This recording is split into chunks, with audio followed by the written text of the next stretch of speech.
আমরা গার্মেন্টস শ্রমিক ভাই। সেই সকাল 7টা বাজে অফিসে আসতে হয়, সারাদিন 10, 11, 13 ঘন্টা পর্যন্ত অফিসে থাকতে হয়। এটাই হয়তো আমাদের জীবন। সারাদিন অফিস করার পর দুপুর সময় যখন একটু লাঞ্চ সময় হয়, সেই সময় দৃশ্য এটি।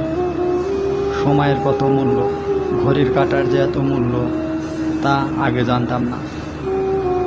এই তো এখন লাঞ্চ করার জন্য সবাই একসাথে কত মিলেমিশে যাচ্ছি।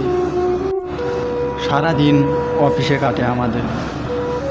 বাইরে রোদ বৃষ্টি ঝড় হয়ে গেলেও তা দেখার সৌভাগ্য আমাদের হয় না। কত ঝড় বৃষ্টিকে উপেক্ষা করে আমাদের অফিসে আসতে হয়, কারণ আমরা গার্মেন্টস শ্রমিক ভাই। সারাদিন সারা মাস কষ্ট করে যে সামান্য পরিমাণ টাকা আমরা পাই, সেটা দিয়ে আমাদের সংসার চালিয়ে নিতে হয়। অথচ দিন শেষে ভাই আমরাই অবহেলিত। সকল গার্মেন্টস সেক্টরের মানুষেরাই অবহেলিত আছে, গার্মেন্টস শ্রমিকরা অবহেলিত, শোষিত। কত বকাবকি শুনতে হয় আমাদের, তবুও জীবন কখনো থেমে থাকে না, জীবন চলতে থাকে, তার মতো চলছে।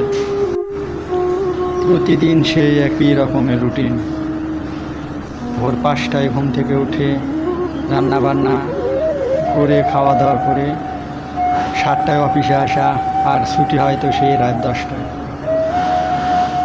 এটাই ভাই, এটাই হয়তো জীবন। আসলে এই জগতে যে এসেছে সেই জানে, এটাই আমাদের গার্মেন্টস জীবন।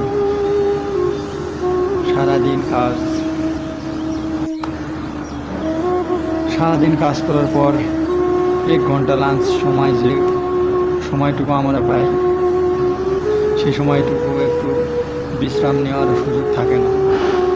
এই যে এটাই হয়তো আমাদের অফিস।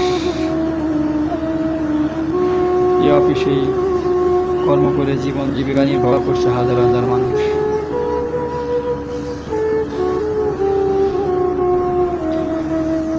তবুও বলবো, এই কর্মক্ষেত্রে যারা জড়িয়ে আছে তারা সবাই ভালো থাকুক, আর দোয়া করবেন আমাদের জন্য।